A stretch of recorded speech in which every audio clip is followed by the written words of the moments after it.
Welcome to the Diamond Mine Podcast with Nate and Laney, where we listen to all 92 Diamond albums, certified by Billboard. Today's album is Devil Without a Cause by Kid Rock. And it was a journey, so go ahead and tell them the details on that, Laney. This album was released on August 18th, 1998, even though the Billboard list says 1999.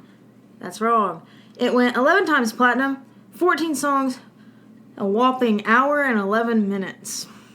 And 12 minutes of that is a singular song, but we'll get into that later. Before anything, shout outs to our social medias. Twitter, TDM Pod, TDM POD. It's up there. If you're a visual watcher on YouTube. Our Instagram, the Diamond Mine Podcast. Find us on Instagram. We just posted a funny video of MC Hammer on our story. Was it MC Hammer? Yeah. And if you're an audio listener and you want to see our face cam and stuff, our YouTube is the Diamond Mine. Just look up the Diamond Mine, sort by channel, and you can find us, and you'll look and find our logo, and that'll be our profile picture. Or you can just look up the Diamond Mine Shania Twain, or the Diamond Mine Kenny G. All circles back. Anyways, do we have anything else to say before we get into this? No, I'm doing math in my head though real quick. Okay, done. That was fast. Okay. It's 1:16 in the morning. Oh, yeah. This has to be the latest podcast we've done. It is. Anyways, this first song is Ball with Daba, Bawitdaba, B-A-W-I-T. I'll just wait. D-A-B-A. I'll just let Kid Rock say. Wait, no. What if we get copyrighted? It won't, because it'll be just literally a second. All I have to do is click the lyric. No, because it All starts off Summer with Long. like I'm gonna skip that. Oh. All Summer Long. That's his famous one. Cowboy. Sorry, we were talking about earlier. We were like, what is Kid Rock? Like, what is his big song? I know the album Cocky. Yes, I've seen that album cover before. I've never seen this album cover. Ignore. Uh-huh. Okay, let's see how he says it.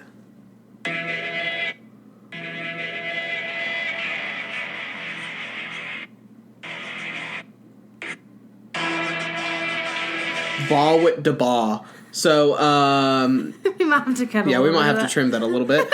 Ball with da ba. It starts off with like this, like, what is that called? Just like feedback, I guess, from the guitar amp, and we both thought it was the Jellyfish Rock anthem.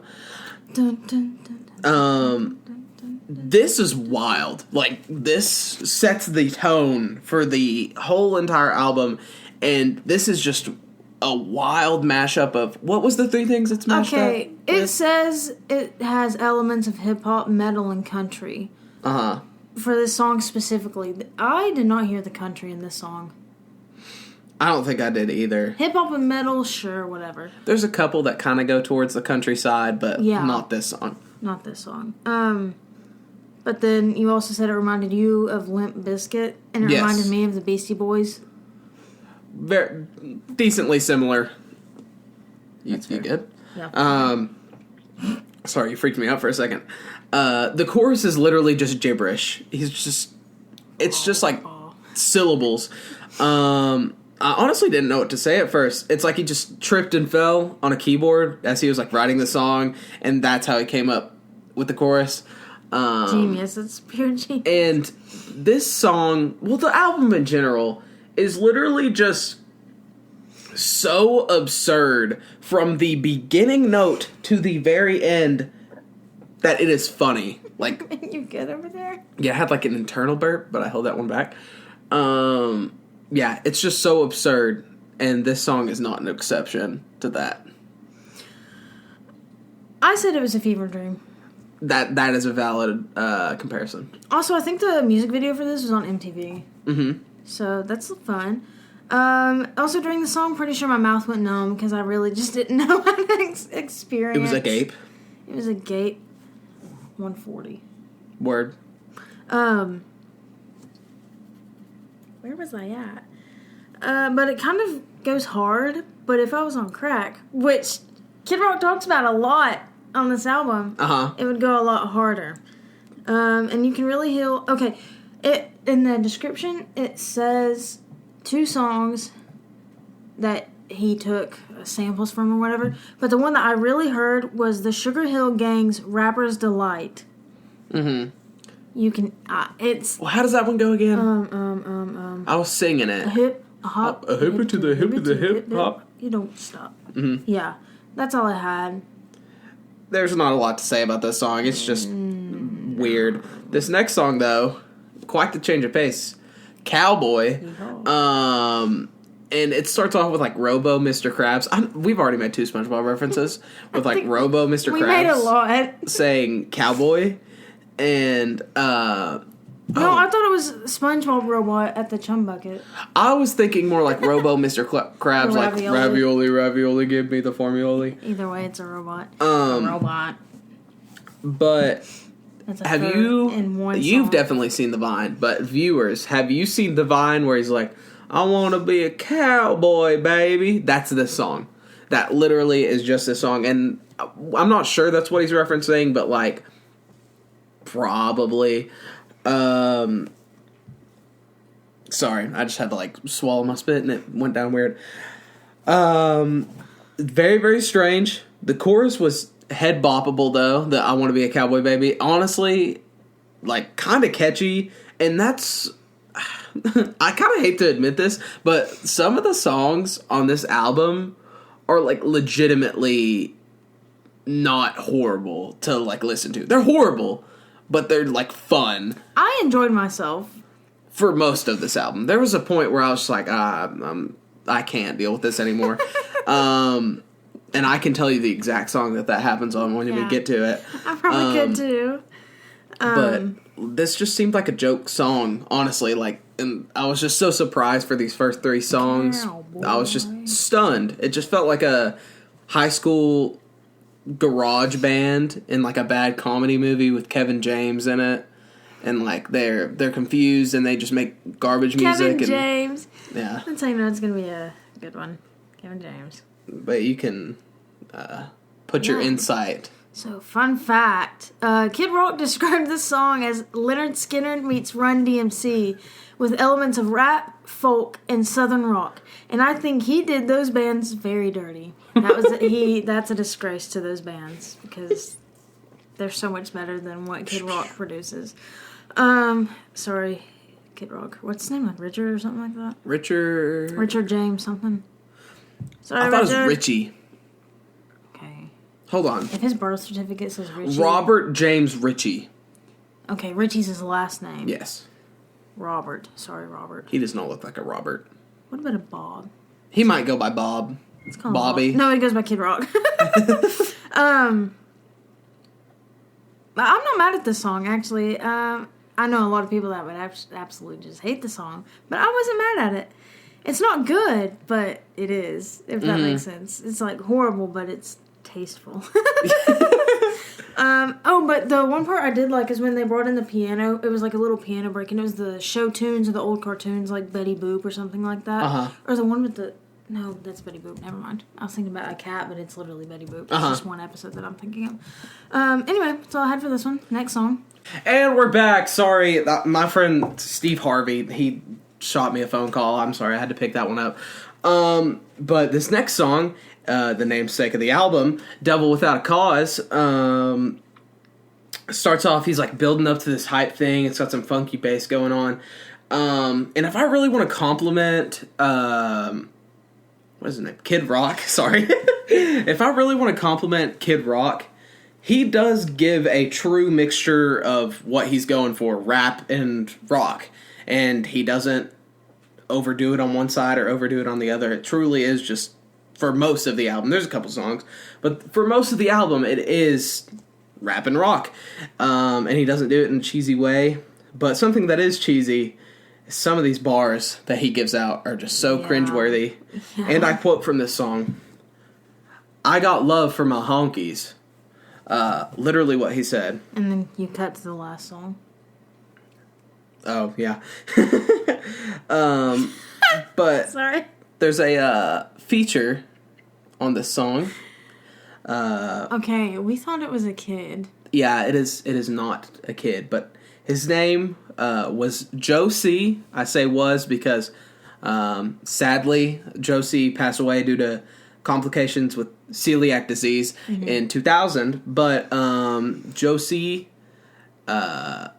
Is a dwarf. Is that the correct I think terminology? Dwarfism. Yeah. Right. He suffered from dwarfism and complications with celiac disease, thus stunting his growth and making him shorter and have a high-pitched voice. And in his words, 3'9" with a 10-inch, or no. 10 foot. 10 foot. Hey. Sorry. I shorted him Hey. quite a few inches. But, Yeah, 110. really? 10 times 12 is 120. You said 10 inches. 120 minus 10 is 110. Man. That's 120 inches of doom.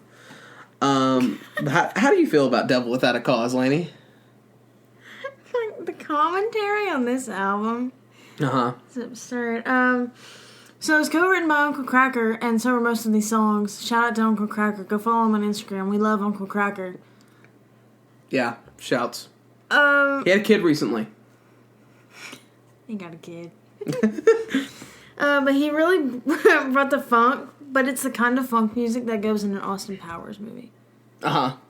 So, yeah, take that how you will. But he repeatedly says in the song that he's going platinum. And not only did this album go platinum, but it went 11 times platinum, which is 11 million copies. And that pushed it to the diamond album status. The song was an absolute roller coaster, just like this podcast episode is going to be. And I am here for the chaos. Next. I am the walrus. If you can't tell, audio listeners, I'm spinning a fidget spinner at this very moment. I was wondering when you were going to stop that. Okay. So, the next song is called I Am the Bull God. Not Bulldog, Bull God. And that's the first thing I want to hit on. Bull God? Do you remember? Per Urban Dictionary, Bull God means the sexiest man alive without being gay. So, yeah. They added that little... I'm sure that's what he meant by it. Honestly, I wouldn't... Yeah. It's Kid Rock. These beginning vocals gave me Freebird vibes, which is really random to hear out of a Kid Rock song. You say Freebird, I say Loser by Beck. Indeed. Because then he goes, I, and then it cuts in. I think we talked about this a little bit ago, but Kid Rock loves Coke. He loves Coke so much that I don't think there's a single song on this album that he didn't talk about Coke. And if it wasn't Coke, it was another drug. Yes. I have them listed if you It was either to. Coke or women. And really, that's... Usually both. Yes. At the same time, even. I got another little... I got another little cheesy bar from this song. And I quote, I'm so greasy, you can call me mud. But if you want to have a funny, laugh-inducing time, just go ahead and listen to this album. But if you're looking for quality musical genius, this one might not be for you. But honestly, me and Lainey had a good time with most of this album for maybe like the first 3/4, I would say. It's just like toward the end it gets a little... But, yeah, because we have been listening to Kid Rock for about an hour, and it's kind of like, okay.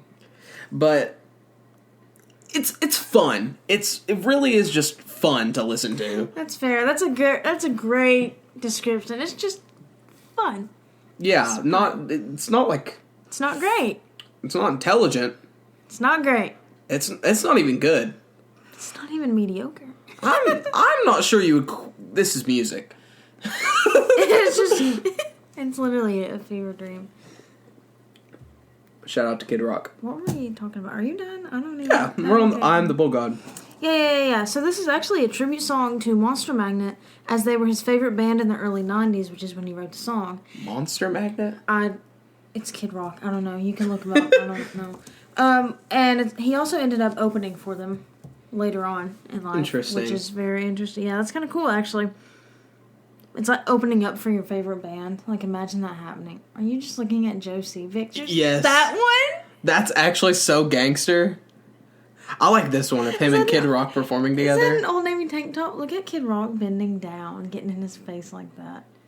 Sorry, we know this is an audio show, but Joe C. Everybody just look up Joe C right now. It's literally Joe, J-O-E, with a C. And that's how Sue sees it. Joe C. Simpsons wiki? He was on a Simpsons episode? The Simpsons have everyone. That is true. I haven't even talked about this. Okay. Oh my gosh. Oh, it alludes to cocaine a lot. Literally, in this entire album. It's just cocaine, basically. And that's all I had, because this song was just too much for me to handle. Okay. So this next song, Roving Gangster, but then in parentheses it says Rollin'. I thought this was going to be that song that's like, keep rolling, rolling, rolling, rolling. But I think that's actually Limp Bizkit. It has a nice guitar riff. And in this song, he talks about how... Limp Bizkit, I'm so sorry. Limp Bizkit is in so many music festivals this year, by the way. So many. I don't think... So many, like... I think I could maybe list like 2 Limp Bizkit songs. I don't know if they're going to Aftershock or any of those like hard rock ones. I think they are. But they're going to like Music Midtown. Are they in Lollapalooza? They're to several. I wonder if they're like hard for money right now, or if they're just like, let's just do it. I don't know. I don't know how you get that gig, though. I don't know. Because Miley Cyrus is doing a lot, too. Anyways, in this song, Kid Rock talks about how he toured with Ice Cube, which I thought was very interesting, that he would open for Ice Cube. At the age of 19. Yeah, at 19, so... And then the next line, it says, it's true. So Nate looked it up. Yeah, we looked it up, and it was true. And I'm not gonna lie, the chorus of this song, I don't hate it. But literally right after, I think the first or the second chorus, he just snorts coke. It's just like a 30-second pause of him just like snorting coke and being like...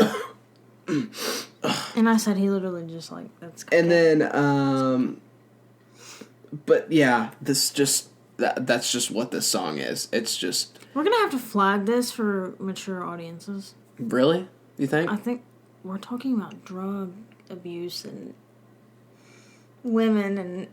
Fair. Yeah, probably. Okay. So the song is about Kid Rock's rebellious ways and how he doesn't care about what other people think. Again, the entire album's pretty much about that.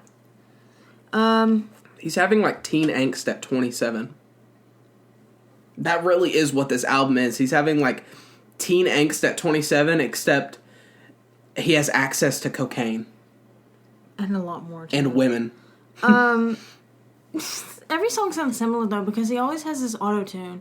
One song is very auto-tuned. We'll cover that later. But he has, like, the edge or the fuzz, like, vocal thing like he's, like, distorted a little bit. Yeah, and I'm not a huge fan. I just like hearing his real voice, even if it does sound crappy. At some point, you just gotta say, hey, this is me. Again. On the table. Again.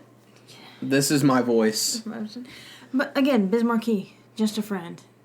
He let it out. Oh yeah, you know, he has a nice little snort break. He needs to go back to the shrink, which he mentioned in a previous song. Mm-hmm. Which he needs to go back to the shrink. But these past songs have been very heavily layered, and it really made my head hurt because I didn't know how to really comprehend what I was listening to. That's why I said it was like a fever dream. So yeah. But I honestly think if you like Limp Bizkit or you like the Beastie Boys, you probably could enjoy this album, at least a little bit. Limp Bizkit's probably closer. I don't know, because Kid Rock is just... I just whistled. I don't know, the Beastie Boys had that, like, one... Like, don't sleep till Brooklyn. That's License like, to Ill. All of the, like, that album, that gives me big vibes. In their Apple TV documentary series, it's not a series, documentary, they say how that's like, that was their party phase and how they really went through it and how that was just a bad time in their life and how they like Paul's Boutique, I think is the name of the album, so much better. And License to Ill is on this list, so. Yeah, it's a diamond album. I'm excited. One more thing before I go to the next song that I forgot about the last song is that he rhymed the word odd with 9 in I Am the Bull God. Oh, but he says 9 because he's talking about cocaine again. I know that's shocking to you. The next song, though, I just about knocked over the whole entire table. It's what we did listening to this album. Wasting Time. One of the opening bars in this song, this just shows how, I don't want to say dumb, but how dumb this album is he says, "Rollin' a Fleetwood, that's how I Mac." Stop right there, though. Number 1, that's genius. Number 2, Fleetwood Mac did a lot of cocaine. Number 3, Lindsey Buckingham from Fleetwood Mac co-wrote this song. What business does he have here? With Uncle Kracker and Kid Rock. I would love to see a picture of all 3 of them together, by the way. If we can find... If anybody out there that is listening to this podcast... I don't care if this podcast came out 6 months ago and you just now are listening. If you can find us a picture of Limp Bizkit with Uncle Kracker and the person from Lindsey Buckingham... You said Limp Bizkit, Kid Rock? Oh, Limp Bizkit too. Sorry. Kid Rock, Uncle Kracker, and Lindsey Buckingham. Yeah. If you can find us a picture of all that... Oh, I found one with Kenny Chesney. We'll make it our Twitter header. Anyways. Oh, that's Uncle Kracker. This is honestly one of my favorite songs on the album. I'm not even gonna lie. They've got a gospel choir singing the chorus, and I loved it. And they are singing the ad-libs, and I also loved that. And this song could go on the playlist. This was a very laid back, the maybe not laid back in the sense of Jimmy Buffett or something, but laid back in the sense of, in comparison to some other Kid Rock songs, this one is pretty laid back, and I could hear this on the beach, I could be walking by somebody, and if I heard this, I wouldn't be like, why are they listening to this right now? It would make sense, because the chorus is just wasting time, just kicking back. I'll be honest, I don't remember any of the songs we just listened to, so... I like this one. I remember this one. I did say in all caps that the chorus hits different and that it is very catchy. On top of that, the only thing I wrote is that he really covers all of the drugs that he's done, including weed, coke, acid, pill/Molly, and later on he mentioned shrooms. So... We're going to go ahead and say this now, because I just realized we haven't said this throughout the podcast. The Diamond Mine podcast does not advocate drug use. I guess that's an important thing. We're talking about at the beginning. We're talking about how much this person does drugs. They're not cool for it, so we do not advocate that. If you want to see what cocaine does to you, look up the picture of the dude from the Beastie Boys on Jimmy Fallon. Look up 2 things: Mike D from the Beastie Boys, Jimmy Fallon neck, his huge vein on the side. Number 2, look up cocaine nose. It blows up. Unless you're squeamish. And it deteriorates. The next song, though, is called Welcome to the Party. Not the Pop Smoke song. Ode to the Old School, in parentheses. And my first thought is this is definitely played at trailer park drinking parties. That's where they Kid have Rock. all of their trailers parked together. Kid Rock literally says... I'm not straight out of Compton. I'm straight out of the trailer. Mm-hmm. If Nickelback is white trash music, Kid Rock... I'm just saying. Insert that meme where he's like... But this song had a funky piano riff going on. Mm-hmm. And I enjoyed it. And it's honestly drives the song and keeps me head bopping. And... But I do have a gripe with this song. I just completely, blanked out. Yeah. About halfway through, he starts rapping a little bit more heavily, and it gets less, party. And he tells a girl... he says ode to old school, though, and if you listen to, old school rap, this actually does sound very similar to it. Anyways, his about to girl. Yeah. Thank you. He tells this girl to drop out of high school. Well, first off, drop her man, and then drop out of high school. Break up with your boyfriend and drop out of high school. And get with me. Kid Rock is 27. This girl is 18 at the absolute oldest. At the oldest. And at that point, when you're 18, it's like, Kid Rock, what's the point of dropping out of high school? Exactly, because why would you want to be with a man like Kid Rock? Yeah, first off, he has I don't know. braids. The high school that we went to, though, let's be real. There'd be some people that get with Kid Rock. Actually, you still go there. Yeah, I still go there. Wait, you hating? Yeah. I don't blame you. But come on, Kid Rock. Yes, Kid. Come on, Kid. Come on, Bob. Robert. I was about to be serious. Mr. Richie. No. Bob James. Listen up. It's like Bob Evans with mashed potatoes, but it's Bob James. It's like... It's this music. Kid Rock recorded this in the studio, and then he walked out, and it's... He did the Bob James signature. Shoot, what's that guy's name? Chris Hansen, right? Chris... What's the guy that, like, catches the pedophiles? What's that guy's name? John... It's Chris Angel. I'm just kidding. Wait, isn't that the magician? Mind freak. That's Chris yeah. Hold on. Can you talk about Welcome to the Party while I try to look up what this guy's name is? There's this YouTuber named, is it Sarah? Sarah Shower or something like that. And she always puts in the Chris Angel Mind Freak intro, and it's so funny. Anyway, she's friends with Brittany Bursky, and she's on TikTok, so yeah. Chris Hansen, yeah. He, like, recorded that bar, and then he walked out of the studio, and Chris Hansen was like, hey, Mr. Richie, can we have a talk? Anyway, this song, there's a line that says, it ain't nothing but a party here. And that's a sample from the Politician song, Free Your Mind.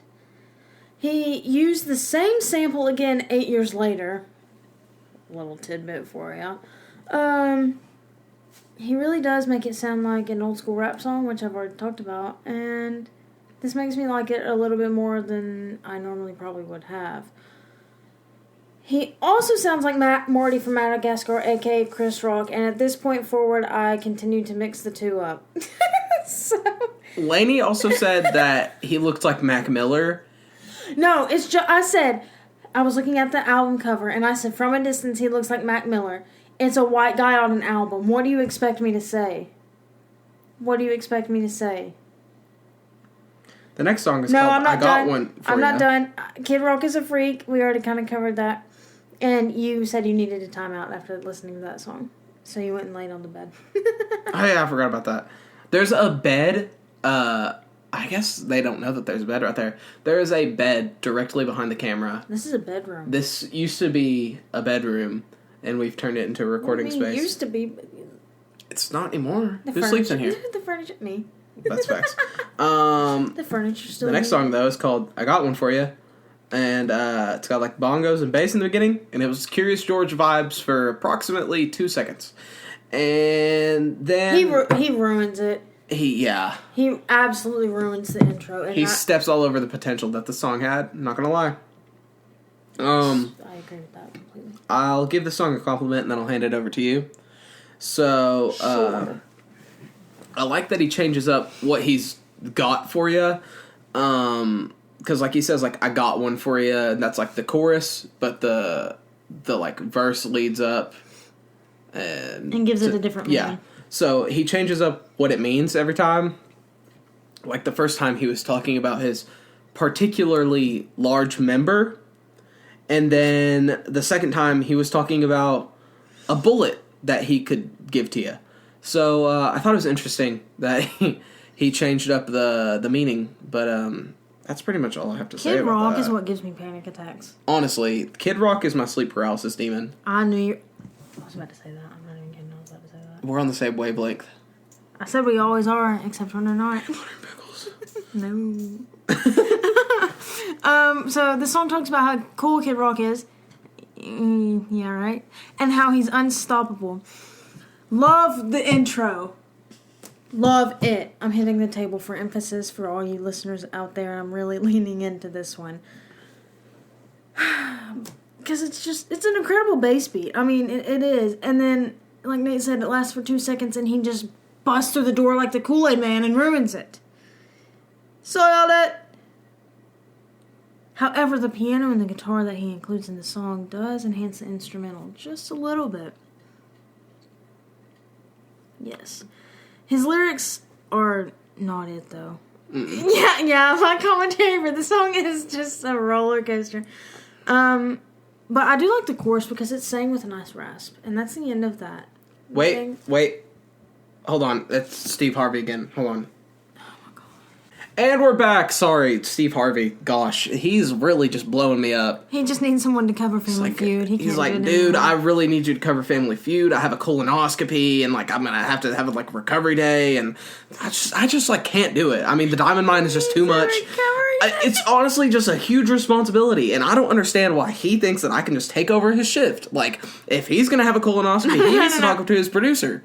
He looked through all of the clips that people post on YouTube of this. Like the dumbest answers, and when it got to the, alright, give us a word that starts with pork, and then someone says Yupon or something like that, and he's like, that is actually like one of my favorite moments. No, my favorite moment from Family Feud is when he's like, what's one thing a burglar would not want to see when he breaks into a house, and the guy's like, naked grandma, naked, huh? So, yeah, that's my favorite Family Feud moment. But I've been watching this a lot more recently. I love Family Feud, dude. That's my favorite game show. We go on the Family Feud. Diamond Mine does Family Feud. Diamond Mine Family Feud. And then, like, 4 fans, our whole 4 fans get to come and be our family. This next song, though, is called Somebody's Gotta Feel This. And this gave me, like... What? This gave me like Bay Area punk vibes. Like maybe like you're getting into the Bay Area. Maybe okay. Like so, why are you the way you are? It's 2 a.m. I don't want to do this right now. Maybe like Sublime. I was thinking like Sublime. It's got a catchy chorus, good riff, not too distorted and out there. Like I could listen to this in front of my mom and she would only be mildly disappointed in me. No, she'd probably be like, is that Kid Rock? But maybe it's just because at this point I had listened to an abnormally large amount of Kid Rock in a short time span, but like his sound wasn't sounding as just out there anymore as I like thought for the first 3 songs. How I was just shocked and thought it was funny. But at this point I was just used to it. Like using instruments at a random whatever and then just throwing it into a song. Yeah. That's pretty much it. Dang, almost knocked over our pirate ship clock. It just, like, stood up. Okay, anyway. So how you feel? Oh, okay. This is about Kid Rock coming up and making music. Literally every song. It dives into the alternative punk side of things. I can't even talk. While keeping his Kid Rock sound with the hard rock and rap. I think this is one of my tops from the album, personally. Yeah, I like this one too. Strictly for the sound, though. Lyrics, I don't know what it was about. I mean, really, none of these are my favorite based on the lyrics. It's all just like coke, women, and Kid Rock being a bad person. That's this whole album. Put it on the screen. Coke, women, Kid Rock being a bad person. But Coke, you put a Coca-Cola bottle. And then in the very middle, I'm gonna put a picture of... a donkey. No, it's a Squidward face of the donkey where it goes. Yes. This next song though is called "Fist of Rage." Please time out. Please have a SpongeBob reference counter on the screen. Oh my gosh, I'm gonna have to listen to the whole podcast. I am too. Especially when we get to the okay. This next song though is called "Fist of Rage," and the chorus was horrible. This chorus gave me Nickelback vibes, and like, there's not many ways that Nickelback vibes can be given in a good way. Right. But this was given in a horrible way. See, it gave me Metallica Saint Anger vibes, and I'm just not here for it. Like, it was just like they were trying to be edgy. Sorry. But like, it didn't come across right. I like the verses and how angry he is, but then the chorus, he's just like, I'm a fist of rage! Just screaming. Down. And it's like... We get it. He's just, like, trying so hard to be this tough guy, and, like... this just, I don't know. I think it just makes him look like a fool. The verse is fun, and he makes good points about fake friends, and like he's mad about fake friends and people that are just like on him because he's on the come up. Right, exactly. But just the chorus is so god awful, dude. Like I couldn't bear this song. You hated that chorus. I like that it has a more metal sound to it. Mm-hmm. Personal preference, I suppose. But, I mean, obviously he's a fist of rage. We get it. It's so obvious because you repeat it a million times, so why do you have to continue to say it after that a millionth time? Like, just put it as the title of the song. At this point, don't even have a chorus. Just don't even have a chorus. Don't bother. And just leave it as it is. Or, like, maybe or just have an instrumental interlude. Maybe just have, like... Maybe just say fist of rage, like, once. I'm a fist of rage. Guitar solo. Done. Yes. Period. In a sentence. But instead he had to sit there and scream that he is a fist of rage for like 30 million years. It's 5 times in one thing, and then he says something like, I'm the razor blade, or the razor blade cuts your wrist of hate, or it's something like that. It's like something way out of pocket. It's like, graphic. Yeah. It's like anyways. Trigger warning, obviously, but... Next song is called the next song is called That's all, folks. Only God Knows Why. I hated this one. Back to the country vibes, but with T-Pain autotune. And this is where I started disliking. Yeah.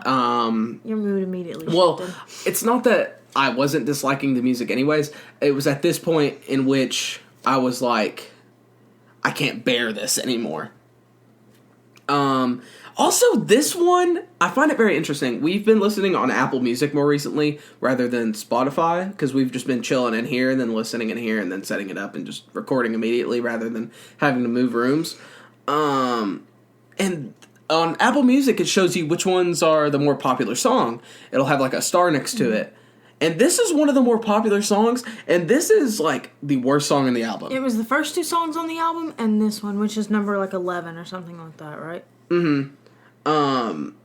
And like, he's trying to give off this, it's first off, the autotune is literally, no exaggeration, so bad. He sounds like a robot. But it doesn't go through the whole song, though. No, there's like certain parts where he's not as autotune. It's weird. But he's like, trying to pull off this, hey, I can sing too kind of vibe, but... T-Pain, again. It just makes it seem like he can't, because he's so produced. He literally sounds like a tin can. And it just completely took me out of it, and I really want to hear the song without the autotune, just to see if it's that bad, that he needs that much autotune. If it was like a stylistic choice, that he just had to be weird because he's Kid Rock, and he likes coke and women. Sorry, I had to yawn, because it's 2:02 in the morning. It's 3 a.m., I must be... Okay. So, Country with Too Much Autotune. Literally, he has T-Pain with autotune and then T-Pain after the autotune. That's literally what the song is for his voice. More similar to his popular song with Sheryl Crow called Picture. He wrote this in jail after he and his friends spent the night there after their celebrations on the day they signed to Atlantic Records, which I get emails from them, I don't know why, mutated into a bar brawl. Which is very fitting for Kid Rock. Yeah. At the end of the song, he hits on the pressures of success he was yet to taste. Certain parts of the song are so auto-tuned, this is me talking now, that it sounds like the heavy bass in a 1999 Honda Civic. And if you don't know what that is... one of the speakers is blown out. Yes. The next song, though, is called Fuck Off. There we go. This song features Eminem, White Rapper Squared, this is what I put. The intro, literally, I'm not making an onomatopoeia is a noise. Metaphor. Hyperbole. Anything like that. Hyperbole is an exaggeration. This intro literally gave me a headache. I had a splitting headache because of this intro. Literally. I didn't know anything he was saying. He's just going on his little Kid Rock rant, like, I'm hard, dude. I do drugs and I'm super cool because I'm Kid Rock. Take it easy, Southeast. But literally, I was just waiting for Eminem because I like Eminem. Honestly, I think Eminem is pretty good. Well, not his newer stuff, but that's a different conversation. But We'll cover that on the Eminem tracks. Eminem sounds so weird over this. He does not fit the song at all. No. Because you have his high voice that he had back then as Slim Shady, whatever. Yes. And it's over this heavy rap metal, garbagey sounding kind of instrumental. And it doesn't work. And then they come out, like they fade out with the cymbals. And it kind of works, but it's still so weird in this Kid Rock song. Because Eminem's older stuff, he sounds best over his, like, old style of beat with the funny ad-libs that complement his, like, weird and crude bars. But, like, the way he raps on this song, he's just rapping over, like, metal guitars and, like, doesn't have those ad-libs and those bars don't It's like two hit separate you. songs put together and no one even cared to try to Yeah, like those line bars it up. don't hit you like they would in a normal Eminem song. So, yeah. Exactly. Did I add anything else to that? Oh, but his voice also had a crazy amount of reverb that was so unnecessary. Hated it. But this song does sample a Black Sabbath song, NIB. And which, I mean, they're really getting to the roots of metal with that one. And you can hear it in the song. I appreciated that. But it also samples Running with the Devil, which I thought was kind of funny because the album is, Devil Without a Cause or whatever. So, Eminem. Oh, okay. Genius Lyrics did say that Kid Rock would perform, I don't know, he would just perform in guitar shops or something, and he would just cover people's albums. And Eminem, like, saw him or whatever. And it says that Eminem was jealous of Kid Rock's success and wanted to battle Kid Rock, but he declined and just told Eminem to slow his rapping down and enunciate, which Eminem actually, like, took to heart. And this song and the last song on the album, which we will get to, are the ones that are completely removed from the clean version of the album. And, at the end, it's a bunch of voicemails of people asking where he's at, where you at, Kid Rock? Segue. And the last person says, hey, it's crack. And that's the only one he picks up on. What is his problem? Drug abuse is his problem. Don't do drugs, kids. Yeah, don't do drugs. It's not cool. And, yeah. The next song, though, as Laney alluded, is called Where You At, Rock. After everyone has called him and was yelling at him for not being there, and now we know where he is. What was he saying where he was? He said something specific, like he's like, in the house. He said Rock is in the house or something like that. Do you smell? I was just very disinterested. Can you smell what the Rock is cooking? I can smell it. But I was very disinterested because it had taken me a little bit, but only God knows why really is what just pissed on the fire. Like, it wasn't even funny anymore. I was sick of it. I didn't even really have anything to say about this song because it's Kid Rock. And, yeah. Guess what this song's about? You ready? It describes Rock's escapades as a badass and how he has a bad attitude in general. Imagine that. But there is some organ thrown into the song. It's the intro, and then it kind of breaks down, or has a break in between verses as well. So the record is literally an organ, and then a record scratch, and then it's him just going into the song very heavily, which is the majority of this album. So we get a taste of familiarity here. And at this point, I hadn't really been bored with the album, but I also just wasn't interested in listening anymore. So Disinterested is a very good word. Yes. Like, it was still, like... But it was the second to last song. The novelty of it still existed, it just wasn't... I didn't care anymore. The last song, though. The last song, though, is called Black Chick, White Guy. Kid Rock solo wrote this one. No help from Uncle Cracker or Lindsey Buckingham or Bro, you're gonna kill me with that one. anybody. Sorry, I don't listen to Fleetwood Mac. I know. This song is 12 minutes long, and that made me very mad. Like, we stopped listening. We did, and we just go ahead and call us out, Lenny. We cheated. We did cheat. Mrs. We paused it, and then we just read the lyrics because like I couldn't stand his voice anymore. But let me go on a little rant. There is absolutely zero reason for a song to be longer than even 5 minutes, much less 12. And it's very rare for a song that's 5 minutes long to even be decent. But 12? Like, what was Kid Rock thinking with a 12-minute song? He calls back to every single song on the album, we think.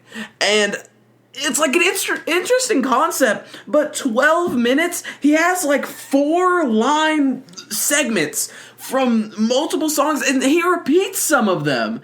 It literally does nothing for the album. Like, I just listened to this album, Kid Rock. You don't have to sing me the highlights, the lowlights from your garbage album all the way over again in the last song. I am already sick of it, bruh. I'm sorry. I was so done with it. I'm done with Kid Rock, and I literally never want to hear anything like this ever again. That's great, because it's the last song on the album. But we have to listen to License Hill. Yeah, but that's Beastie Boys. Yes, but it's... They were innovative for the time. They have so much more talent than Kid Rock. They didn't use autotune. No. And they actually did work with Run DMC. So... The key word is for the time.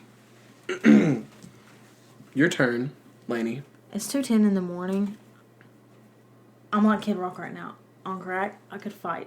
What if we had like a bonus segment where we like the brawl? We used to fight. We used to wrestle. Yeah, we used to wrestle hardcore. Not real fights, like... Oh, no, like when we were little. No, yeah. Anyway, is that all you had? Oh, dude. What else would I comment on? Dude. I'll just describe the song then. So, his son's mom is a, and I quote, black chick, hence the title name, and it describes her parallel with her own mother and the repeating cycle in which she ends up with 3 different children from 3 different men. Kid Rock feels that although most people would negatively judge this type of relationship, he says they don't know the half of it, which I think is a lyric from the song. And his view is that they really have no idea about the real story and what he's been through that led to his lifestyle choices in this matter. This song is 12 minutes because it tells quite literally the entire story. Like, it starts back when they were in 8th grade. And it goes all the way to the finish line and whatever. Talks about all the people she's been with, blah, blah, blah, whatever. And... I also wrote Take It Easy, Bill Withers, because he says, like, ain't no sunshine, and then he kind of gets into that, but whatever. That's all I have. Where would you put this? 70s? What's it at right now? To be fair, yeah. Okay. To be fair, I know I did just go on a big old rant, but Kid Rock did solo write that song, and no sane writer would have let him make a 12-minute song other than himself. So, Uncle I mean, Cracker it's kind of no, Uncle Cracker, it's more sane than that. Don't ever besmirch the name of Uncle Cracker. You want to go see Uncle Cracker or not? Give me my hat back, Jordan. But... Bro, what if we went and saw an Uncle Cracker concert? Nate and Laney go see Uncle Cracker. Anyways, to be fair, for the first... It's really just the last 4 songs where I started to realize, like, I'm just wasting my time sitting here and listening to this, like, shock value type of music. So that's when I started to not enjoy myself. So it's not, like, down there with Nickelback and Creed and all that. But it's not very high because the music is garbage. And it's really just shock value. It's funny, and it's entertaining to listen to, but not in the way that he wants it to be entertaining to listen to. It's entertaining because of how, like, non-musically talented he is. And so I laughed, and I had a good time, and for that I'll put it in the 70s, but here's the thing, musically talented. He co-wrote the majority of these songs, if not all. I don't remember. But there was at least most of these songs had at least like 5 writers on them. Like, not all of them. Why do you need Uncle Kracker, Kid Rock, Lindsey Buckingham, and then I just gotta ask Lindsay why. Whoever else wrote with him. What was that one guy like? It was a rapper. He had like a money sign in his name. Snot? No. Something. It was some 4-letter S word. But the S was like a not dollar the swear. But like, I don't understand why you need that many writers and like different writers on some songs that like don't show up for the rest of the album to make songs that are all about the same thing. Well, here's the thing though. If Kid Rock had just written all of these songs himself, I'd appreciate it a little bit more of the effort. Yes. And I would think, okay, that's how his brain works. But because there's so many people and so many different people on different songs, it makes sense, but it doesn't. It just like, I don't know. Everyone, this man toured with Ice Cube. Where would you put it? Did you say? I didn't say. I guess technically higher than where it is. So in the 70s. Honestly, 70s, 80s. I take it back. Yeah, 80s. Lower than Kenny G. It's I take back the 70s. Is the 80s because like I realize now that if I put it in the 70s due to the fact that I thought it was funny, I'd also have to put Nickelback in the 70s because I thought that was funny. Where did we put that? Oh, Nickelback's near the bottom. We got a new follower on the gram. Shout out to official. I don't King know. Pixel? Yeah, but there's a V. Shout out to you. And an Elvis Presley fan account. So yeah, 80s probably. Yeah. Anyways, follow us on Twitter, TDMPod, TDMPOD. I'm so mentally deteriorated. It's 2:15. It's 2:15 in the morning. Follow us on Instagram, The Diamond Mine Podcast. If you're an audio listener, our YouTube, The Diamond Mine, and you get to see our wonderful, beautiful faces. Anyways, this has been The Diamond Mine Podcast with Nate Laney. We'll be back at you next week with the Lion King soundtrack. And here's a video of the representation of Kid Rock's life. Out squared! Yeah. Yo! Home kills on that square.